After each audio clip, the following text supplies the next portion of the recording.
Bienvenue sur ce nouvel épisode du podcast, le Skillcast. Aujourd'hui, j'ai l'honneur de pouvoir accueillir Julien qui est professionnel dans l'IA. Il va nous raconter un petit peu son parcours et exactement comment il fonctionne avec toute cette nouvelle technologie. Et l'idée de ce podcast, c'est de pouvoir échanger aujourd'hui sur comment faire intervenir l'IA chez les coachs sportifs. Salut Julien, est-ce que tu vas bien? Salut Alexandre, ça va super et toi? Ouais, ça va aussi très très bien. Bon, vraiment, Bon. je suis hyper, on va dire, excité de faire ce podcast parce que c'est vrai que l'IA aujourd'hui, c'est un nouveau sujet ultra tendance et il y a vraiment beaucoup de choses à faire. Et justement, j'ai hâte de pouvoir poursuivre cet échange pour que tu nous en dises un petit peu plus. Est-ce que tu peux nous expliquer déjà un petit peu ton job aujourd'hui et qu'est-ce que tu fais? Ouais, bien sûr. Écoute, là, je me suis mis, moi, depuis l'année dernière, à automatiser justement un maximum les systèmes qu'on connaît un peu tous, hein. Et Ouais, le but aujourd'hui, c'est d'amener justement aux professionnels éventuellement un gain de temps, principalement, mais aussi une automatisation pour justement utiliser l'IA dans les bonnes circonstances. C'est-à-dire qu'aujourd'hui, il y a ce côté où euh, on utilise beaucoup du prompt machine. ouais. Et ça, ce prompt-là, effectivement, il est à découvrir, surtout à s'entraîner. Parce que plus on va avoir un prompt précis, plus derrière l'IA va réagir de la meilleure manière qu'on le veuille. Et ouais, ouais, Donc, c'est ça. euh, donc du coup, voilà. Et sinon, on va dire que là, aujourd'hui, je travaille avec plusieurs outils, que ce soit dans la vidéo, dans la photo, la génération d'images, la génération de texte, etc. Ok, donc là, tu utilises toi aujourd'hui tous les outils, bon, s'il en existe vraiment Et il y en a vraiment beaucoup, on en découvre presque tous beaucoup. les jours. Ouais, ouais, ouais, Ouais, ouais. bon, le plus connu étant ChatGPT, qui a bien Bien fait sûr, bien sûr. exploser et fait démocratiser un petit peu ce marché. Du coup, Tout on à fait. va essayer de rentrer un petit peu dans le vif du sujet. Pour toi Ouais, aujourd'hui, si tu devais nous expliquer de manière simple l'IA, comment ouais. tu arriveras à le définir? Quelle serait ta définition et quelque part l'utilité de l'IA? Alors, l'intelligence artificielle, on va dire que c'est un ensemble de technologies qui permet à des machines de pouvoir simuler des capacités humaines, hein, d'une certaine manière. Ouais, C'est-à-dire, ça va comprendre du texte, ça va générer des idées, ça va organiser des données. Concrètement, voilà, pour un coach sportif, ça serait, tu parles en fait à une machine et elle va te permettre d'avoir un coup de main en fait dans ta mise en place, comme par exemple génération génération de séances, c'est-à-dire préparer des séances pour ta semaine, résumer des discussions avec des clients, tout ça. ouais. Voilà, ça va permettre vraiment d'améliorer ton quotidien et de faciliter les idées d'une certaine manière. Bon, du coup, ça peut que nous aider à bien bosser finalement. Exactement, tout à fait, tout à fait. Et est-ce qu'au final, l'IA aujourd'hui peut, pour toi, remplacer le métier de coach sportif ou pas? Alors non, ça c'est pas possible. Ok? Pourquoi? Parce que je vois mal aujourd'hui. Alors là, on parle de machines logicielles, hein, effectivement, là, on entend de plus en plus les machines matérielles, c'est-à-dire des robots à Ouais, proprement parler. Mais on va dire que l'IA va plus te compléter, plus te compléter, te donner un coup de pouce en fait sur tes semaines et tes mois dans ton travail. Et derrière, jamais tu pourras avoir ce remplacement parce qu'en fait, ça va te laisser plus de temps à toi pour le côté humain qui a besoin en tant que que coach sportif. Pardon. ouais, bien sûr. Voilà. Donc, du coup, ça va permettre de planifier ta semaine, d'écrire des posts sur Instagram si tu fais bien évidemment derrière, si tu utilises des réseaux sociaux. Mais derrière, ça remplacera pas toi ton côté humain que tu amènes sur l'entraînement d'un coach sportif, par exemple. Ok. Et j'avais vu un truc, j'avais fait un petit test aussi de mon côté, parce Oui, que j'utilise un petit peu des prompts, parce que j'aimerais aussi au fur et à mesure de la discussion qu'on échange dessus, mais bien j'avais sûr. dit à l'IA, sur ChatGPT principalement, fais-moi un programme de musculation. Et lui, bah, si tu veux, il m'a généré un programme de musculation. Je trouvais que le programme était nul, tu vois. Oui, Et oui, du coup, j'ai fait un test avec un prompt où justement, ben là, je mets un contexte, etc. Bon, on va voir comment, au final, on crée un prompt intéressant pour nous faciliter la vie. Mais du coup, là, j'ai eu une vraie séance derrière. Tu vois, enfin, en tout cas, une séance auquel je recherchais un petit peu ce résultat-là. Et là où je te rejoins, si tu veux, c'est que si toi, en tant que professionnel, tu ne sais pas ce que tu cherches, l'IA va te donner un truc approximatif ou en tout cas ce qu'elle peut tout à fait. retrouver de manière assez connue sur les réseaux sociaux ou sur Internet ou peu importe. Par Oui. contre, si toi, tu as la créativité de dire c'est exactement ça que je veux dans ce contexte-là, en tout cas de poser un truc beaucoup plus précis, là on a quelque chose d'intéressant. Et donc, pour pousser un peu le est-ce que l'IA peut nous remplacer?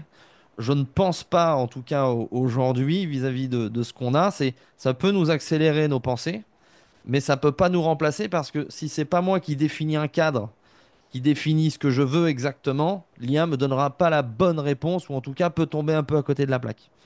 Donc du coup, Tout à fait. ce prompt-là, tu vois, je trouve que c'est En assez fait, intéressant. faut savoir que l'IA aujourd'hui n'est jamais à la perfection, c'est-à-dire que si on prend une échelle de 0 à 100, l'IA va toujours essayer de se rapprocher du 100% de réponses, de bonnes réponses par rapport à l'utilisateur, bien évidemment.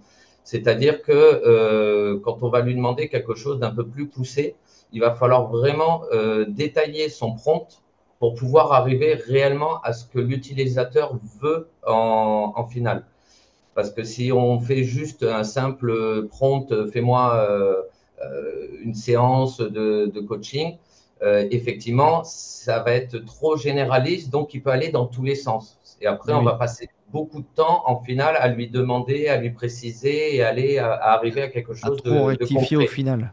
Voilà, alors que en fait, au début, vraiment, c'est le plus important, c'est sur le prompt principal, sur le premier prompt qu'on va lui envoyer, pour qu'il génère au plus près de ses 100%, justement, parce qu'il n'arrive jamais à 100%, il faut vraiment détailler au maximum le prompt. Autant sur une recherche Internet, on va plus utiliser des mots-clés, que là, il va vraiment avoir besoin de se visualiser la chose par lui-même pour pouvoir arriver à quelque chose de concret et de complet surtout. Et aujourd'hui, du coup, toi, comment t'arrives à te dire, ok, là, j'ai un prompt qui tient la route, comme il y a un prompt qui tient pas la route. Pour toi, c'est quoi un petit peu les codes d'un bon prompt? Est-ce que tu as réussi d'ailleurs à bien déceler les bons codes d'un bon prompt? Alors, on va dire que ça dépend aussi des IA. Il y a des IA qui vont avoir un travail sur leur prompt qui va être différent. Mais généralement, en fait, c'est vraiment le côté détail, bien évidemment. C'est le détail de ce qu'on veut va lui permettre d'accéder au plus près de ce que derrière du résultat. Et derrière, on va dire que c'est il y a toujours cette utilisation de mots-clés d'une certaine manière, mais en fait, il faut connaître, savoir comment l'IA réfléchit d'une certaine manière. C'est pour ça qu'il faut apprendre à l'utiliser aussi. C'est pas au premier coup qu'on va vraiment avoir quelque chose de parfait. C'est Ouais. vraiment à force de l'utiliser par rapport à son domaine de compétence. C'est-à-dire que là, par exemple, dans le domaine des coachs sportifs, il faut le mettre en situation comme quoi c'est un expert en coach sportif. Il faut vraiment que lui se mette en situation pour derrière avoir un meilleur résultat. Donc déjà, Donc tu toujours mettrais faire en un contexte au départ. voilà, toujours mettre un contexte au départ pour justement pouvoir le mettre en condition comme quoi c'est un expert coach sportif qui va aider à mettre en place un planning de coaching Donc, ou typiquement, on d'exercice, par pourrait exemple. très bien dire, on est sur ChatGPT, tu es un expert en coaching sportif, plus précisément spécialisé en perte de poids.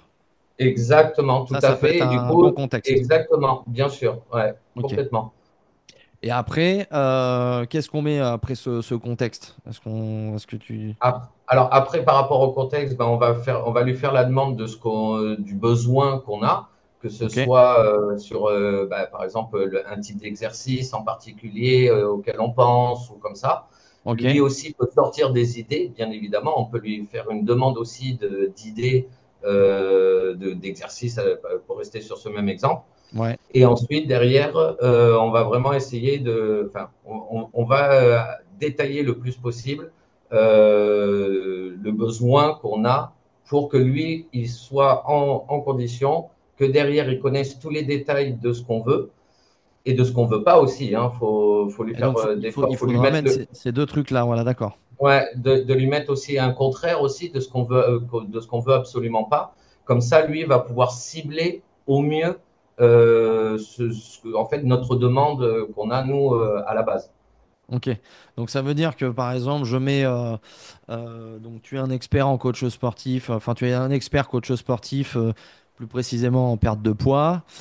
Oui, Génère-moi un entraînement pour perdre du poids en 3 mois avec 3 séances par semaine de 1 heure en incluant oui, cet exercice, cet exercice. Donc ça, c'est ce que je veux. Et oui. après, derrière, je lui mets ce que je veux pas. Donc, par exemple, sans utiliser l'exercice de squat ou sans utiliser ça. Ou enfin, en tout Oui, cas, voilà, en fonction du client, ça, c'est ça aussi, c'est que l'IA ne connaît pas le client avec lequel on va travailler derrière, par exemple. ouais, Donc là, ça va être plus le côté humain, donc du coup, qui va être là. ouais. Et c'est pour ça que du coup, on va pouvoir adapter en fonction donc des besoins ou par exemple, si comme tu dis, le fait de dire absolument bah, de ne pas faire de squash, d'une certaine manière, pour certains qui vont avoir par exemple des mal de dos ou des soucis au niveau des articulations, effectivement, lui dire comme quoi, parce que c'est ça, c'est qu'en Il fait, y a quand c'est même le ça. client, c'est pas l'IA qui connaît le client, c'est toi, d'une certaine manière, ou le coach. Donc, du coup, on va pouvoir préciser aussi de ce côté-là, ouais, s'il y a Ouais, c'est génial. des Donc là, pathologies, derrière, tout après, ça, on va avoir une proposition d'un entraînement finalement complètement, ouais. hyper personnalisé et on aura toute une trame de 3 mois de programme Exactement. instantanément. Mais par contre, si je fais pas ce prompt au départ, je peux pas avoir ce résultat aussi net que si je lui Et ai juste non, fais-moi un non, il va programme. être trop généraliste et du coup, ça va perdre en qualité ou alors ça va pas du tout plaire, quoi. Ok, ok. Bon, ça c'est génial. Et Mhm. du coup, là, ça c'est sur la partie programmation. Oui. Pour toi aujourd'hui, jusqu'à quel niveau t'intègres l'IA dans ton quotidien? Que ce soit entrepreneur, peut-être un petit peu perso. Sur quelles tâches autres tu peux utiliser l'IA, enfin à quel niveau elle peut intervenir. Alors, juste avant d'introduire le podcast, on parlait justement un petit peu de la facturation, Oui, que tu tout à arrivais fait. à À, au- programmer quelque à part toute automatiser, une automatisation liée à ça en tout à fonction des fait, différentes réponses et tout. c'est Est-ce que tu ça. as d'autres moyens d'utiliser l'IA dans ton quotidien, tu vois? Alors, bien sûr, maintenant, en fait, moi, je l'intègre un petit peu pour tout. Je vais pouvoir générer des plannings en automatique. Je vais pouvoir faire une classification de mes clients, faire un rappel. Admettons, quand il y a besoin de faire des rappels de facturation, de rappels de leads aussi, pour rappeler les leads qui, eux, n'ont pas donné de retour. Il va pouvoir justement faire un suivi sur tout ça. Il va y avoir la partie réseaux sociaux aussi que j'utilise beaucoup aujourd'hui. C'est d'une simple commande en fait. Donc j'ai paramétré les agents IA justement pour pouvoir avoir mon contexte. Donc ça Ouais, peut être un contexte de mindset, ça peut être, enfin on peut mettre n'importe quel contexte. Donc j'ai préparé trois choses. C'est la partie mindset, la partie justement bah, génération d'IA et derrière, ça c'est plus pour moi le côté perso sur la rénovation maison. Voilà, par exemple. Et donc du coup, en préparant ces trois prompts, donc qui sont bien distincts, eux, qui sont sur des lignes différentes, si je puis dire, Mais derrière, ça va permettre de pouvoir, en fait, sur un seul et même post créé avec génération d'images ou de vidéos, en fonction de moi de ce que je demande, de pouvoir envoyer simultanément, en fait, ce même post sur les différentes plateformes de réseaux sociaux. C'est-à-dire qu'en une seule commande, aujourd'hui, l'IA va me générer toute la partie texte, me générer une partie image ou éventuellement aller chercher ça dans une banque de données. Et derrière, il va pouvoir me créer les posts en bon uniforme avec les bons hashtags et me les poster directement sur les différentes plateformes en quelques secondes, quoi. Donc ça, c'est quand même assez énorme pour les gens qui n'ont pas trop de temps. Ça, C'est quelque c'est ça, chose. c'est ça, ça permet de gagner un temps fou sur la réflexion du texte, parce qu'une fois que le prompt est bien dirigé, comme on disait, hein, c'est ça le plus important à la base de toute manière, c'est qu'une fois que le prompt est bien dirigé, après, il peut créer lui-même directement des posts, par exemple pour le mindset, sur la préparation physique, admettons, sur tout ça, il va pouvoir les préparer et directement les envoyer avec une simple commande sur Telegram ou sur une autre application de bot. C'est énorme. Ça permet d'avoir des C'est bots. Ouais. énorme. Et est-ce qu'aujourd'hui, parce qu'on parle donc l'IA, c'est pour moi aujourd'hui, tu vois, c'est plutôt ChatGPT. Je vais utiliser de la génération d'idées pour pouvoir utiliser derrière à mon service, si tu veux, sur les différentes plateformes. Est-ce qu'aujourd'hui, il est faisable d'automatiser, par exemple, un suivi de coaching, un peu comme comme un assistant, tu vois? Un assistant coach quelque part où par exemple on sait que le lundi il y a le message de début de semaine, le mercredi ben, il y a le message d'encouragement, le vendredi par exemple il y a le message de fin de semaine et de pense à faire ton bilan machin, tu vois de pouvoir Mm. automatiser au moins ces premiers envois là. Ce qui permet d'envoyer une notif quelque part un peu plus sympa à ses clients et derrière que nous on puisse répondre si le client il a des besoins spécifiques, tu vois. Est-ce que ça Ouais, aujourd'hui tu penses que c'est automatisable? c'est déjà le cas. Hein. C'est déjà le cas. On peut vraiment tout faire d'une certaine manière. Ok. Donc, c'est-à-dire que une fois qu'on a paramétré toute cette partie connexion client, on va pouvoir justement avoir tout un suivi personnel avec l'IA, du coup, et c'est lui, en fait, qui va pouvoir permettre de faire, comme tu dis, le lundi, admettons, le rappel de la semaine, le mercredi, faire un point, le vendredi, faire un résumé complet de tout ce qui s'est passé dans la semaine et faire le plan d'action pour la semaine d'après, et comme ça, tout automatiser, toute cette partie-là, bien sûr, on peut vraiment tout faire, hein, Ouais, c'est assez c'est, énorme. c'est de J'avais testé. l'automatisation humaine, quoi, d'une certaine manière. Ouais, c'est ça. Ouais. J'avais même testé sur une application. Alors, je sais pas trop comment ça fonctionne derrière, mais en gros, tu rentrais un petit peu toutes les contraintes que tu avais, et derrière, ça te générait un plan alimentaire, mais vraiment en 30 secondes, quoi. Ouais, ouais, complètement, complètement. Et tu C'était peux faire un fou. suivi comme ça sur plusieurs mois, sur plusieurs années. Hein. Maintenant, de toute manière, l'IA n'est pas près de disparaître. Surtout que ça va s'améliorer avec le temps. On peut avoir même toute une partie médecine, c'est-à-dire qu'aujourd'hui, des maladies graves qui étaient très peu connues commencent à être de plus en plus connues. Pourquoi? Parce qu'en fait, il y a vraiment ce partage aussi d'informations avec le monde entier. C'est-à-dire qu'une maladie grave ici, admettons une tumeur au cerveau, peut-être qu'en France ou dans les pays d'Europe, on va mal connaître cette maladie, mais dans Ouais. d'autres pays, ils ont déjà pu travailler sur cette maladie, donc on va pouvoir regrouper un peu toutes ces informations-là J'ai pour aller au mieux. j'ai vu d'ailleurs une vraie anecdote là-dessus. C'est un médecin qui dit, apparemment un des médecins les mieux classés au monde, il dit aujourd'hui l'IA me bat sur 100% des trucs. Alors il dit à 99% de chance, elle va avoir raison et elle va avoir raison en 3 secondes. Oui, Donc oui, oui, il complètement. explique qu'en fait, ça peut pas enlever l'humain parce que l'IA, par exemple, détecte la maladie ou enfin, en tout cas, les différents symptômes parce qu'il y a tellement de data maintenant que bah, l'IA peut l'analyser en une fraction de seconde, Oui, comparé oui, justement au médecin qui, lui, est obligé de replonger dans ses bouquins, retrouver c'est le truc, ça. etc. Et il dit, sur un truc extrêmement difficile, l'IA en 10 secondes, elle a donné un truc, et moi je vais mettre entre 2 et 3 jours pour donner un verdict finalement final du Ouais. protocole qu'il y a à faire, quoi.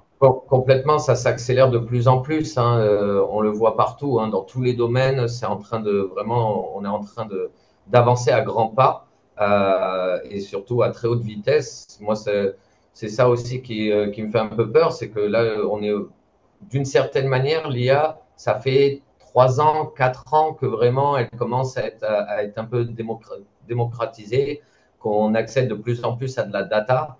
Et c'est vrai que là, en 3-4 ans, on a fait une avancée extraordinaire justement sur toute cette partie, quoi. Ouais, c'est un truc de fou. Ouais, Et ouais, qu'est-ce que je veux dire? Pour revenir un petit peu au métier de coach sportif, donc du coup là on parlait un petit peu de créer de l'IA pour nous soulager dans notre quotidien de suivi, parce qu'on avait ouais, un envoi des messages, etc. C'était faisable. Du coup j'ai bien compris qu'aussi on pouvait l'utiliser pour gagner du temps sur notre gestion d'entreprise via bien le sûr. tri des clients et tout ça. J'ai compris aussi sur la partie créa de contenu que ça pouvait nous aider à poster régulièrement sur différentes plateformes, mais il faut aussi faire travailler ces prompts pour nous, hein, correctement. Oui, Est-ce tout à fait. qu'aujourd'hui, dans l'acquisition, parce que ça reste un des piliers ultra importants et voilà, ça reste quand même la source principale de difficulté des coachs sportifs, c'est-à-dire que ils ont vraiment beaucoup de mal à trouver des clients, que ce soit au niveau de l'approche, que ce soit au niveau de définir les bons profils, que ce soit juste se présenter devant les gens, tu vois, pour eux c'est difficile. Mais en plus de ça, pas grand monde poste sur les réseaux sociaux, en tout cas ceux qui postent beaucoup et qui sont réguliers bah, arrivent à avoir plus de visibilité, donc forcément les clients vont vers eux à un moment donné.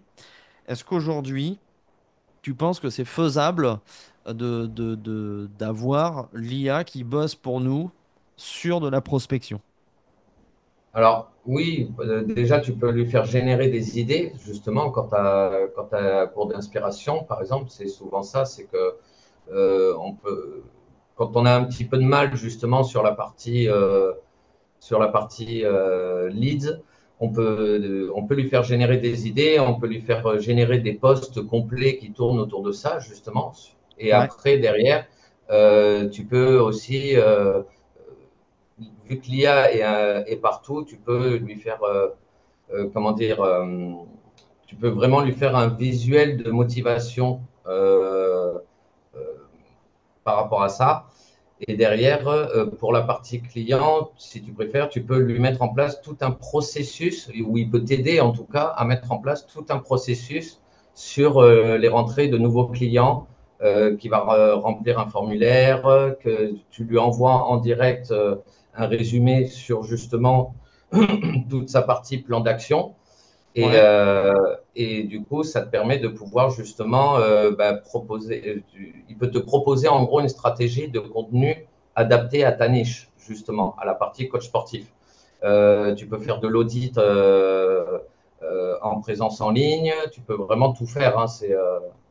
Parce que C'est assez incroyable. dans la stratégie, tu vois, que moi j'utilise l'IA de mon côté, alors pour une prospection un petit peu indirecte, mais j'utilise l'IA pour me générer des idées, Mhm. pour créer des posts viraux. Oui, Avec la d'accord. niche du coup de comment ça s'appelle de l'entraînement hybride, c'est-à-dire un Oui, mix entre la muscu et la course ou le vélo.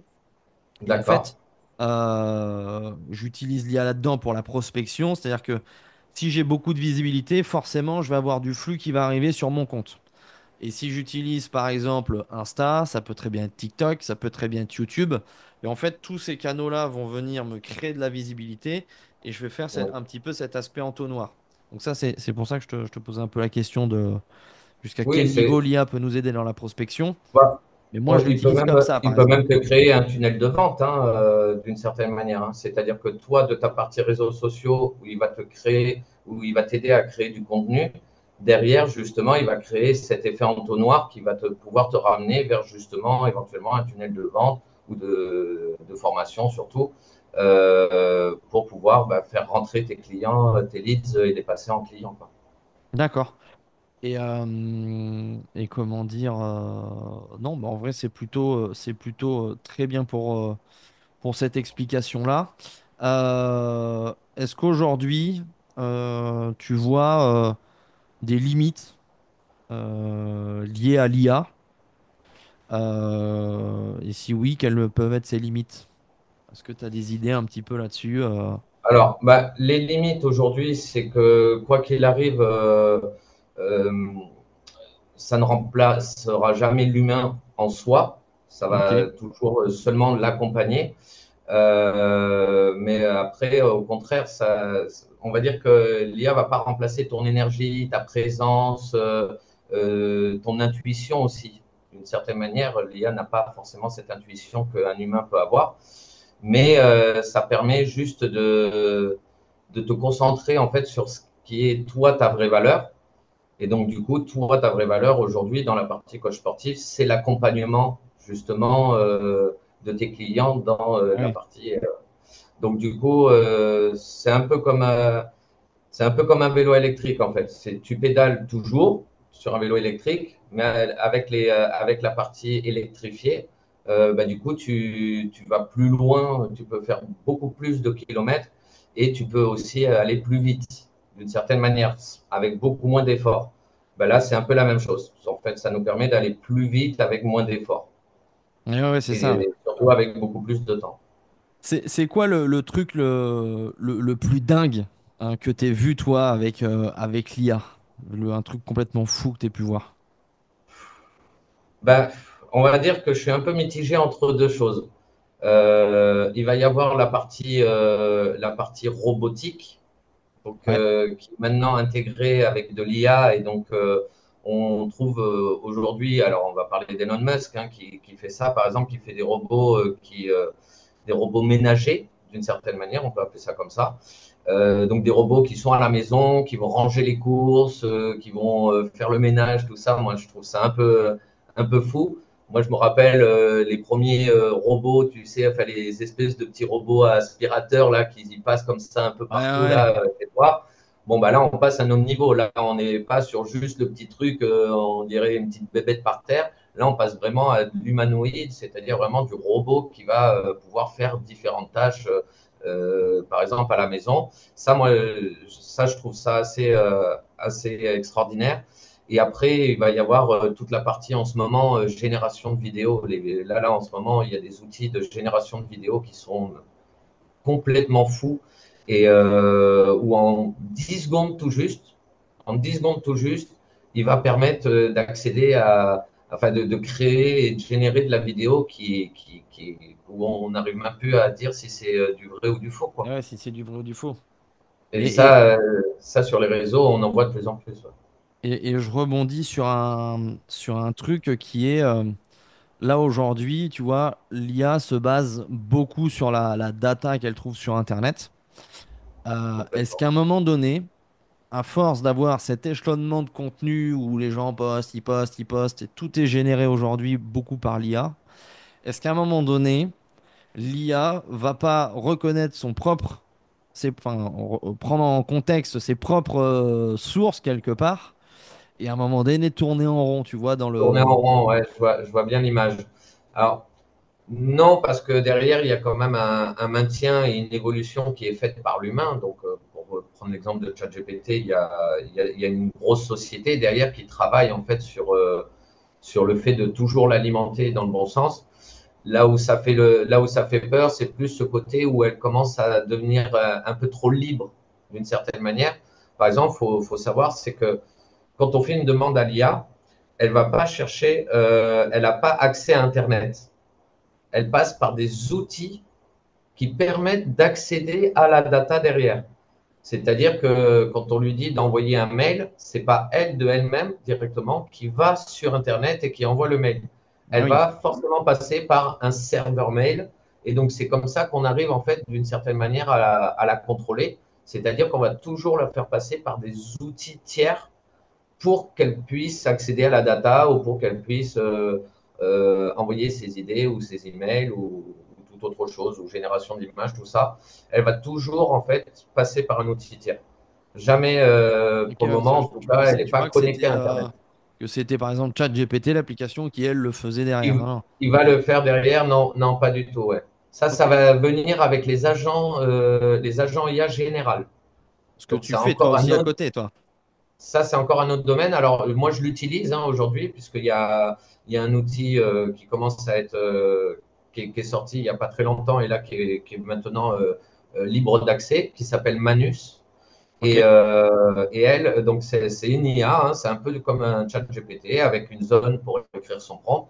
Sauf que derrière, elle va aller beaucoup plus loin. Elle va aller de elle-même ouvrir une page Internet, faire les recherches, et tout ça en quelques secondes, quoi. Ah, c'est un truc de fou, hein. Admettons, aujourd'hui, avec ce genre d'IA, on peut lui faire un plan d'action, on va dire, on peut lui faire un dossier bancaire, admettons, acheter une maison et on a 1500 euros de capacité de remboursement. Bon, ben, elle va nous préparer tout en amont, c'est-à-dire elle va préparer le dossier bancaire, elle va aller rechercher les biens sur Internet dans les quartiers, donc on lui aura dit bien évidemment dans le prompt.